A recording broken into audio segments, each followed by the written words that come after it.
this weekend, the Nebraska State Patrol arrested 12 people for driving under the influence. And they say several of them tested higher than usual on their breathalyzer test. Channel 8's Matthew Midlighter joins us now with more. Matthew? The patrol says this weekend was the first of a special enforcement operation focused on traffic safety during the state high school basketball tournaments. They say they're preparing for more impaired drivers this week. Multiple drivers were stopped on suspicion of driving under the influence over the weekend, according to the Nebraska State Patrol. In a Twitter post, nsp-troop-c shared that one driver had a blood alcohol content of .427, which is more than 5 times the legal limit.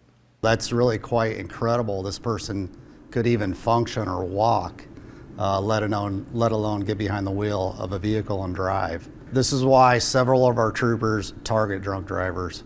From Wednesday through Sunday last week, troopers arrested 12 people for driving under the influence, issued 12 citations for open alcohol containers, and stopped 19 drivers for speeding at over 100 miles per hour.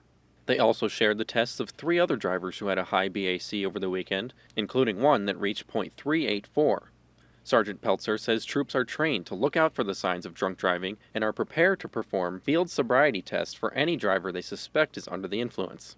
So we're looking for things such as speeding, driving on the shoulder, and fail to maintain lane generally could be an indicator that this subject driving is impaired. Bars in Lincoln say with March Madness and St. Patrick's Day coming up, they expect to see more business. They say if someone enters intoxicated, they won't serve them anymore, and they have food and drink alternatives for anyone who's had too much. We also have all of the taxi cab numbers actually behind the bar in order to kind of be able to call them at a moment's notice if needed.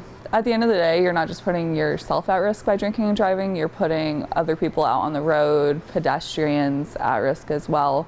The State Patrol wants to remind everyone that if you've been drinking, you should not get behind the wheel.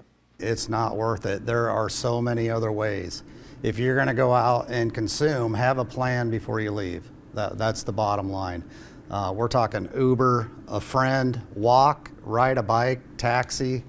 There's unlimited ways to get home other than getting behind the wheel when you're intoxicated and taking a chance.